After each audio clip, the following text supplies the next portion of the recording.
یہ حیرت ہوتی ہے کہ آدمی کھڑے ہو کے کہتا ہے کہ ہم نے حفاظت کے لیے بنایا. ارے ظالموں، ہڑپ کرنے کے لیے بنایا کہ رہے ہو حفاظت کرنے کے لیے بنایا. یہ ہے قانون، آپ دیکھ لیجیے اٹھا کر کے. پرانے قانون کے اندر یہ ہے کہ اگر کسی شخص نے مسجد بنائی، مکان بنایا، گھر بنایا اور وہ پاکستان چلا گیا، اس کی ساری جائیداد کسٹوڈین کے اندر چلی جائے گی. لیکن اگر اس نے وقف کیا ہے تو وہ وقف محفوظ رہے گا، وہ کسٹوڈین میں نہیں آئے گا. یہ پرانا قانون ہے. اس نئی ترمیم نے اس قانون کو ختم کر دیا. اس کا مطلب ہے کہ جتنی مسجدیں بنائی ہوئی ہیں مظفر نگر کے اندر اس زمانے کی، ان سب مسجدوں کے اوپر بلڈوزر چل جائے گا. آپ ایک مسجد کو رو رہے ہو، میں سمجھتا ہوں کہ 50 نہیں 100 ہزاروں مسجدیں گرا دی جائیں گی. ہر اچھے کام میں آپ کے بھی ساتھ ہوں. کوئی کام غلط کرتے میں کس کے ساتھ ہوں؟ میں تو نہیں کسی کے ساتھ ہوں. تو صرف زبان کی بنیاد پر، جبکہ آپ کا ملک اور وہ ملک ایک ہی پہناوا، ایک ہی زبان بولتا ہے. آپ کسی ہاتھ کو پکڑ کر کے بنگالی بولتا ہے لہذا بنگلہ دیشی ہے، نہ کریں گے ہم اس کے ساتھ نہیں. اگر وہ بنگلہ دیشی ہیں اور واقعتاً بنگلہ دیشی ہیں، آپ دھکا دے کے نکال دیجئے، ہمیں کیا اس سے لینا دینا ہے. جس بے دردی کے ساتھ تباہ کر دیا گیا، بھائی میں تو تاریخ میں دیکھتا نہیں ہوں کہ کسی ملک کے رہنے والوں کو اس طرح برباد کیا گیا ہو جس طرح فلسطین کے رہنے والوں کو برباد کیا جا رہا ہے. اور بڑی طاقتیں دیکھ رہی ہیں.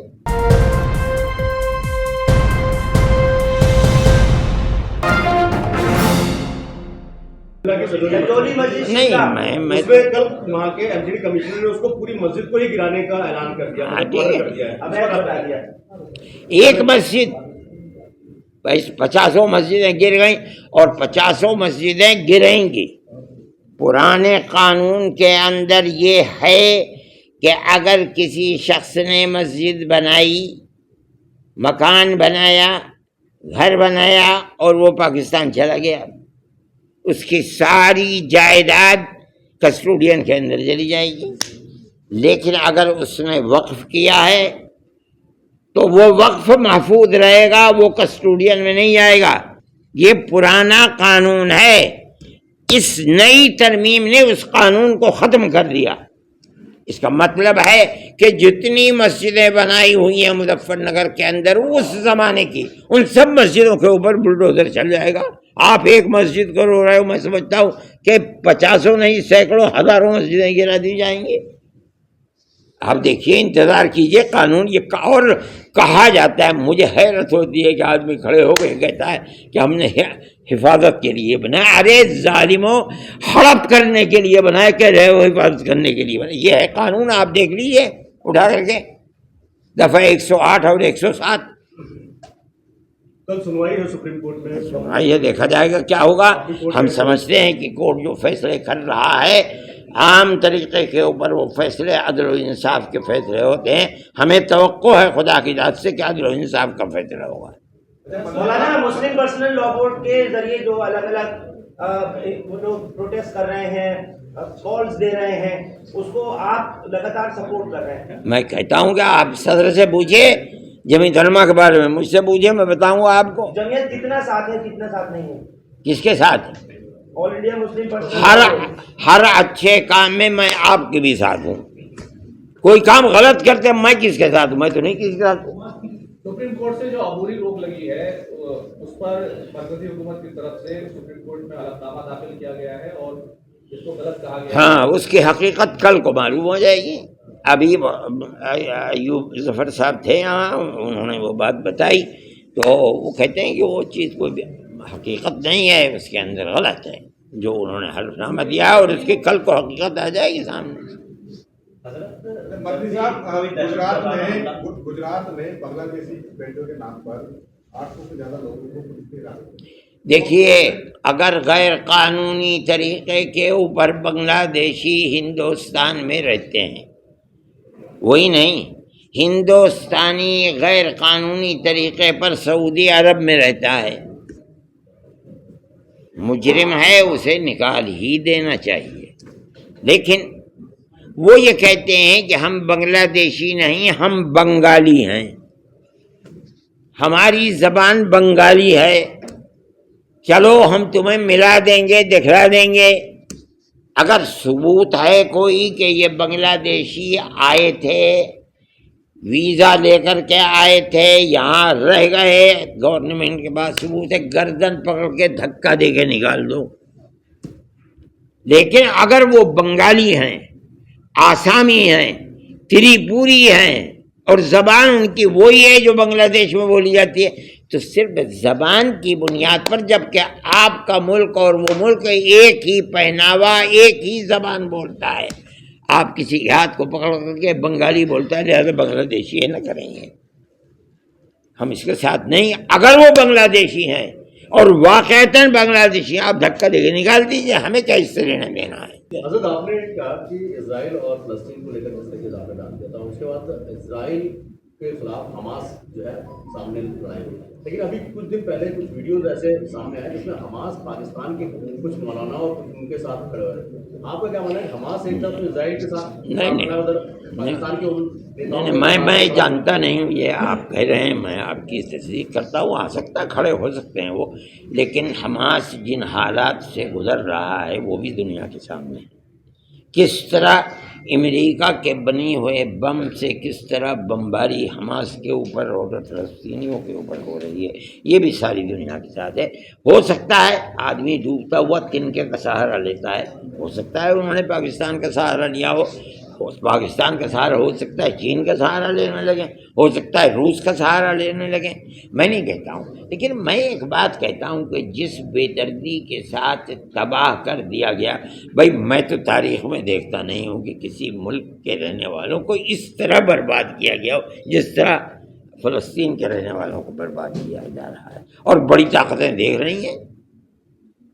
اور میں ان طاقتوں کی، عرب طاقتوں کی یہ سوجھ بوجھ کی بات سمجھتا ہوں کہ یہ اس جنگ کے اندر شریک نہیں ہوئے، اور اگر خدا نخواستہ یہ شریک ہو جاتے تو ساری یہودی اور عیسائی طاقتیں مل کر کے جس طرح فلسطین کو برباد کیا، اسی طرح دبئی، ابوظبی، قطر، بحرین، سعودی عرب کو بھی اسی طرح برباد کیا۔ یہ بڑی خراب چیز ہے جو جنگ ہو رہی ہے، بڑی بربادی کی جنگ ہے۔ آج ایک بار پھر سے ہوتی نے اٹیک کیا ہے، ہوتی نے ایک بار پھر سے اٹیک کیا ہے اسرائیل کے تیل ابیب کے ایئرپورٹ پہ۔ ٹرکی نے حوثی یمنی نے، ہوگا، ہو سکتا ہے یہ پہلے بھی کئی مرتبہ اٹیک کر چکا ہے وہ۔ مولانا ایسی بہت سی پاکستانی خواتین جو شادی ہو کر بھارت آئیں، ان کی کسی کے بچہ 6 مہینے کا، کسی کا 11 مہینے کا، ہم نے ایسی بھی تصویریں دیکھی اور کور کیا ہے کہ دودھ پلاتی ماؤں کو واپس جانا پڑا۔ یہ ملک کا قانون ہے، قانون جو کہتا ہے اس کو پکڑنا چاہیے۔ اگر قانونی ان کا حق یہاں رہنے کا نہیں تھا تو ان کو الگ کر دینے میں کوئی حرج نہیں ہے، اگر قانونی حق تھا تو ان کے ساتھ رعایت ہونی چاہیے۔ مولانا جہاز چینج کرنے کے بارے میں آپ کا رائے؟ یار میں تو سیاسی آدمی ہوں، نہیں مجھے کیوں پوچھتے ہو؟ کوئی حرج نہیں ہے، میں اس میں کیا حرج سمجھتا ہوں، ذات کے اعتبار کیا ہوا اس کے اندر؟ بھائی اس میں کوئی حرج کی بات نہیں ہے، کس کے اندر کتنی زیادہ مسئلہ تو وہ ہے جو زیادہ ہیں، ظاہر ہے کہ زیادتی کی بنیاد کے اوپر انہیں حق زیادہ ملے گا۔ یہ اصل میں جو پریشانی کا مسئلہ ہے وہ تو یہ ہے کہ جو گری ہوئی ذاتیں ہیں جن کو قانون نے حق دیا ہے لیکن اونچی ذات کے لوگ اوپر بیٹھ کر کے انہیں دبائے چلے جا رہے ہیں۔ اگر ذاتی اعتبار سے جنگ کرنا ہوگی، اس کا خطرہ ہے کہیں وہ نیچے سے اٹھ کر کے اپنی ذات کی بنیاد کے اوپر آگے نہ آ جائیں۔ آپ کس ذات کے ہیں بتائیے؟ برہمن ہیں آپ؟ کیرلا میں ذات نہیں ہے۔ یہ کیا بات ہے، کیرلا میں ذات نہیں ہے؟ چلو ٹھیک ہے، کوئی بات نہیں ہے، بہت اچھی بات ہے۔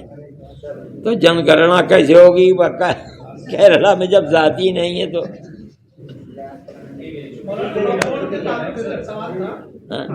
وقت بورڈ کا جو فیصلہ ابھی فی الحال سپریم کورٹ میں چل رہا ہے، اگر یہ فیصلہ ملی تنظیموں کے توقعات کے خلاف آتا ہے تو اگلا لائی عمل کیا ہوگا؟ کچھ ہم کیا کر سکتے ہیں؟ ارے بھائی اگلا ہم کیا کریں گے؟ آپ نے طلاق کے مسئلے کے اوپر اسلام کے قانون کے خلاف فیصلہ کر دیا، ہم کیا کریں گے؟ آپ نے بابری مسجد کا فیصلہ باوجود کہ جو کہ 70 سال تک ہم نے لڑا، آپ نے کہہ دیا کہ مسجد اپنی جگہ بنی ہوئی ہے، یہی تو ہم نے 70 سال تک لڑا ہے۔ جمعیت علماء لڑ رہی تھی اکھاڑے کے ساتھ، وہ کہتے تھے کہ یہ رام جنم بھومی ہے، ہم کہتے تھے رام جنم بھومی نہیں ہے۔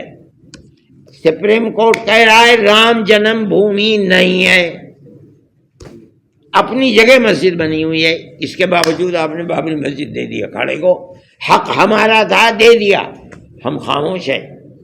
لیکن میں بھی مروں گا اور دنیا کا ہر آدمی مر جائے گا، کل کو آنے والا یہ کہے گا کہ مسلمان کی جگہ کے اوپر مسجد دے دی، چھین لی مسلمان سے۔ ہم نے کیا کر دیا؟ ہم تو کچھ بھی نہیں کر پاتے ہیں۔ 5 ایکڑ زمین دیا تھا بابری نے، ہیں 5 ایکڑ زمین دیا تھا۔ اس سے ہم کیا کریں گے؟ ہم تو مسجد کو، ہمیں مسجد اس جگہ تھی جہاں بابر نے مسجد بنوائی تھی، وہ ہماری مسجد تھی، اور مسجد بنانے کے لیے ہم گورنمنٹ سے بھیک مانگے کہ تم ہمیں زمین دے دو، ہم بنائیں گے، ہمارے اندر طاقت ہے، ہم اپنے پیسے سے خریدیں گے اور اپنے پیسے سے مسجد بنائیں گے۔ ہم کیوں دوسرے کا اپنے اوپر احسان دیں؟ ہماری اتنی مسجدیں بنے کہ گورنمنٹ بناتی ہے ان مسجدوں کو۔ لیکن اس 5 ایکڑ پہ یونیورسٹی اور کئی چیزیں بنانے کا، ارے آپ جنت آسمان سے لے کے بنا دو اور ایک حصے میں جہنم بنا دو، چولہے بھاڑ میں جائے، ہمیں کیا لینا ہے اس سے؟